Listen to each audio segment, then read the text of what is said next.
हाय, मैं सौरभ शिंदे। आज हम देखने वाले हैं कंसोलिडेटेड फाइनेंशियल स्टेटमेंट, ये वाला टॉपिक। चलो स्टार्ट करते हैं। तो देखिए मैं पहले आपको बताना चाहूँगा कि कंसोलिडेटेड फाइनेंशियल स्टेटमेंट होता क्या है, ठीक है, या एग्जैक्टली वो कब प्रिपेयर किया जाता है। तो देखिए पहले तो यहाँ पे आपको मैं कुछ यहाँ पे टर्म्स बताना चाहूँगा। जैसे कि यहाँ पे देखो आप, होल्डिंग कंपनी रहती है एक, और दूसरी सब्सिडरी कंपनी रहती है, ठीक है। होल्डिंग कंपनी मतलब क्या, जो भी होल्ड करती है, मतलब किसी भी कंपनी के शेयर्स वो परचेस करती है और अपने पास रखती है मोर देन 50%, तो उसे हम होल्डिंग कंपनी कहते हैं, ठीक है। और सब्सिडरी कंपनी मतलब क्या, जिसके शेयर्स होल्डिंग कंपनी ने परचेस किए, बाय किए, उस कंपनी को हम सब्सिडरी कहते हैं उसकी, ठीक है। देखो इजी टॉपिक है ये, इसमें कोई अलग नहीं है। बेसिक सम से हम स्टार्ट कर रहे हैं, वो सब इंपॉर्टेंट सम है, तो अच्छी तरह से देख लेना, आपको ये डेफिनेटली टॉपिक अच्छी तरह से समझ में आ जाएगा, ठीक है। फिलहाल मैंने अभी आपको बताया होल्डिंग कंपनी और सब्सिडरी कंपनी। होल्डिंग कंपनी का मीनिंग क्या है यहाँ पे, जो भी किसी भी कंपनी का, जैसे कि आप इस एग्जाम्पल में देख सकते हो कि एच लिमिटेड ने देखो 50,000 शेयर्स में इन्वेस्ट किया है, किसके, एस लिमिटेड के शेयर्स उसने ले लिए, ठीक है। तो ये यहाँ पे एच लिमिटेड होल्डिंग कंपनी हुई, और जिस किसके शेयर्स लिए, एस लिमिटेड को, तो एस लिमिटेड यहाँ पे सब्सिडरी कंपनी हुई, ठीक है। ये तो आपको पता चल गया, ठीक है। होल्डिंग कंपनी कौन सी, सब्सिडरी कंपनी कौन सी। अभी उन्होंने क्या पूछा यहाँ पे कि कंसोलिडेटेड बैलेंस शीट। अब कंसोलिडेटेड बैलेंस शीट क्यों प्रिपेयर करनी पड़ती है, क्योंकि देखो ना, अभी होल्डिंग कंपनी के पास खुद का तो बिजनेस है, खुद के तो शेयर्स या एसेट वगैरह है, लेकिन यहाँ पे सब्सिडरी कंपनी भी उसका एक पार्ट है, तो उसके भी एसेट लायबिलिटीज है। तो कंपनी क्या करती है, दोनों की कॉमन बैलेंस शीट प्रिपेयर करती है। उसी कॉमन बैलेंस शीट को हम कंसोलिडेटेड बैलेंस शीट कहते हैं, ठीक है। मतलब इस बैलेंस शीट में, कंसोलिडेटेड बैलेंस शीट में, यहाँ पे एच मतलब यहाँ पे आप देख सकते हो होल्डिंग कंपनी और सब्सिडियरी कंपनी, दोनों की अमाउंट की टोटल करके हम वहां पे लेते हैं, ठीक है। तो चलो देखते हैं किस तरह से हमें वो बैलेंस शीट प्रिपेयर करनी चाहिए। देखिए आप देख सकते हो इस तरह से आपने वर्टिकल टाइप में आपको बैलेंस शीट यहाँ पे प्रिपेयर करनी पड़ती है। जैसे कि आप देख सकते हो इक्विटी एंड लायबिलिटीज, उसमें शेयर होल्डर फंड, उसके बाद जो भी लायबिलिटीज है, जैसे कि करंट लायबिलिटीज है यहाँ पे वो, और उसके बाद एसेट्स, ठीक है। आप देख सकते हो क्वेश्चन में यहाँ पे फर्स्ट आप देखते हो शेयर कैपिटल है। एक बात मेरी ध्यान से सुनना, यहाँ पे होल्डिंग कंपनी रहती है और सब्सिडरी कंपनी रहती है। आपको खाली इसमें से होल्डिंग कंपनी का शेयर कैपिटल लिखना है।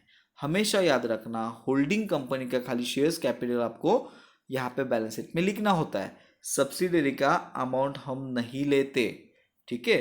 तो देखो आप नीचे आप देख सकते हो, यहाँ पे हमने होल्डिंग कंपनी का जो भी यहाँ पे शेयर कैपिटल है, जैसे कि 1 लाख रुपीज अभी देखा ना हमने, तो वो हमने यहाँ पे लिख लिया। सर कहाँ पे 1 लाख रुपीज, तो आप यहाँ पे देख सकते हो होल्डिंग कंपनी का 1 लाख है, सब्सिडी का 50 है, लेकिन वो हम नहीं लेते, ठीक है। तो 1 लाख हमने शेयर कैपिटल लिख दिया। अभी हमें क्या करना है, और लायबिलिटी साइड में क्या है, तो देखो यहाँ पे सिंडिकेटर्स है।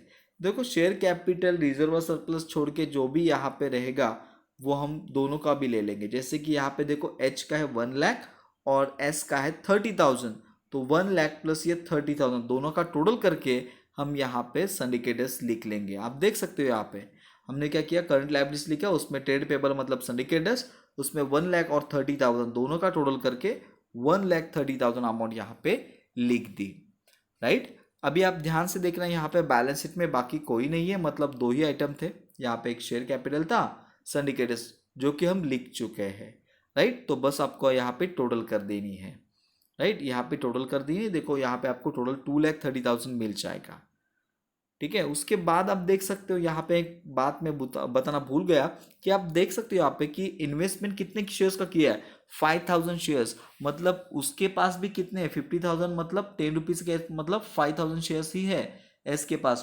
पूरे के पूरे शेयर्स एच ने एक्वायर किए, मतलब फुल इसे हम करते हैं 100% सब्सिडी कहते हैं, या फुल एक्विजिशन कहते हैं, ठीक है।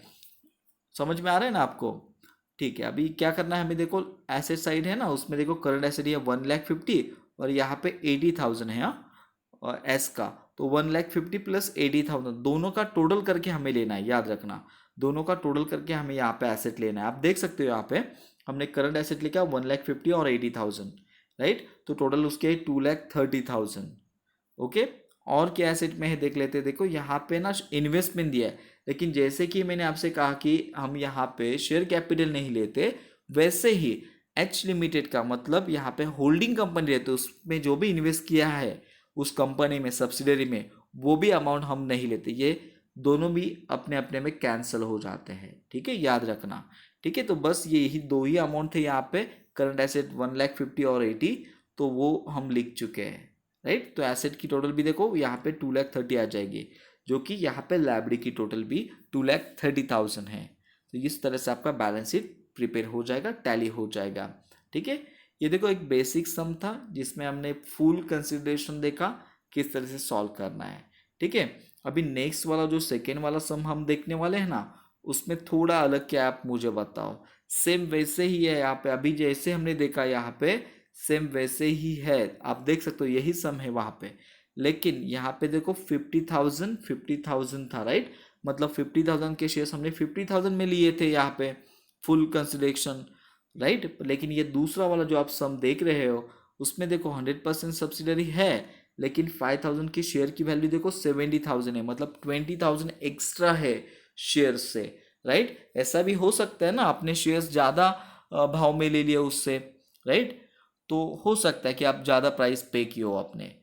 तो ऐसे सिचुएशन में आपको क्या करना है वो ध्यान से देखना, ठीक है। सेम वैसे ही हम प्रिपेयर कर देंगे। यहाँ पे बैलेंस शीट आपको पता है, देख सकते हो आप। फर्स्ट हम यहाँ पे इक्विटी एंड लायबिलिटीज लिख चुके हैं, उसमें शेयर कैपिटल, और आपको पता है शेयर कैपिटल हम कौन सा लिखते हैं सर, ओनली होल्डिंग कंपनी का, राइट। तो होल्डिंग कंपनी का कितना है 1,00,000, एस लिमिटेड मतलब सब्सिडरी का कितना है 50, जो कि हम नहीं लेने वाले हैं, ठीक है। तो 1,00,000 हम इक्विटी शेयर सर ले लेंगे, करेक्ट। उसके बाद देखो लायबिलिटी साइड एक ही है ना, सिंडिकेटेड से 1,00,000 प्लस 30, 1,30,000 हम सिंडिकेटेड पे लिख लेंगे लायबिलिटी साइड में। तो ये देख सकते हो आप, यहाँ पे हमने यहाँ पे शेयर कैपिटल लिखा है 1,00,000, और दूसरा करंट लायबिलिटीज है ट्रेड पेबल 1,00,000 प्लस 30,000, अभी मैंने आपको दिखाया, मतलब सिंडिकेट्स की अमाउंट टोटल 1,30,000, दोनों का टोटल कर दिया तो टोटल हमारी लायबिलिटी साइड का हुआ 2,30,000, राइट। इस तरह से आपको टोटल यहाँ पे मिल जाएगा 2,30,000 का। समझ में आ रहा है आपको? चलो अभी ये हुआ लायबिलिटी साइड का। एसेट साइड देखते हैं। तो एसेट साइड में अगर आप ध्यान से देखोगे ना, तो यहाँ पे आपको करंट एसेट मिल जाएगी 130 प्लस 80, राइट, 130 प्लस 80, राइट। फिर से आप देख सकते हो यहाँ पे दूसरी इंपॉर्टेंट बात, ये जो 130 प्लस 80, ये जो करंट एसेट है हमारी, मतलब आप यहाँ पे देख सकते हो 2,10,000 आ जाएगा, वो हम यहाँ पे लिख चुके हैं। लेकिन देखो ना, जैसे कि अभी मैंने आपसे बात की कि अगर देखो ना 50,000 उसकी वैल्यू है और आप 70,000 में वो शेयर्स ले रहे हो सब्सिडी कंपनी का, मतलब 20,000 आप जो एक्स्ट्रा पे कर रहे हो उसे हम गुडविल कहते हैं। क्या कहते हैं उसे? गुडविल। इन दोनों में जो भी डिफरेंस आ रहा है अभी 20,000 का, ये हमारा क्या हुआ? गुडविल। देखो इन्वेस्टमेंट 70,000 है और उसकी वैल्यू कितनी है? 50,000 है, मतलब जो भी एक्स्ट्रा अमाउंट है 20,000, ये हमारा गुडविल है, राइट। तो गुडविल आपको पता है कहाँ लिखते हैं सर? एसेट साइड में लिखते हैं, इनटेंजिबल एसेट। तो आप देख सकते हो फिक्स एसेट लिखा, उसमें इनटेंजिबल एसेट गुडविल लिखा हमने, और वो वैल्यू हमने यहाँ पे लिख चुके हैं 20,000 का, ठीक है। तो अब हम टोटल कर देंगे एसेट साइड का भी। आप देख सकते हो यहाँ पे 20 प्लस 2,10,000, तो यहाँ पे 2,30,000 आपको यहाँ पे क्या मिल जाएगा? टोटल मिल जाएगा एसेट का, जो कि लायबिलिटी की टोटल से इक्वल होने वाला है 230। समझ में आ रहा है? इस तरह से आपको देखो यहाँ पे क्या करना है, ये आपको सम सॉल्व करना है, ठीक है। अच्छी तरह से ये देखो कर लो, बाकी कुछ नहीं है इसमें। कंसोलिडेटेड जो भी स्टेटमेंट रहते हैं इसी तरह हम प्रिपेयर करेंगे। आगे जाके थोड़ा सा यहाँ पे एडजस्टमेंट्स आइटम्स बनने वाले हैं, बाकी बेस यही होने वाला है, ठीक है। तो ये बेसिक सम थे। आपको 10 मार्क्स के लिए ऐसे सम पूछे जा सकते हैं, नहीं तो आपको जो बेसिक्स जो कंसेप्ट है वो इससे क्लियर हो जाएगा। डेफिनेटली नेक्स्ट वीडियो में हम नेक्स्ट वाला सम देखने वाले हैं, उसमें कुछ अलग देखने वाले हैं, ठीक है। फिलहाल ये अच्छी तरह से कर लो, ठीक है। और कोई भी डाउट हो तो आप हमारे पर्सनल व्हाट्सएप ग्रुप पे पूछ सकते हो। और दूसरी रिक्वेस्ट, पहली बार वीडियो देख रहे हो, हमसे जुड़ना चाहते हो, तो आप इस नंबर पे कांटेक्ट कर सकते हो 8055969450। एकदम रीजनेबल फीस रहती है हमारी, कांटेक्ट करके जरूर पूछ लेना। थैंक यू, जल्दी मिलते हैं।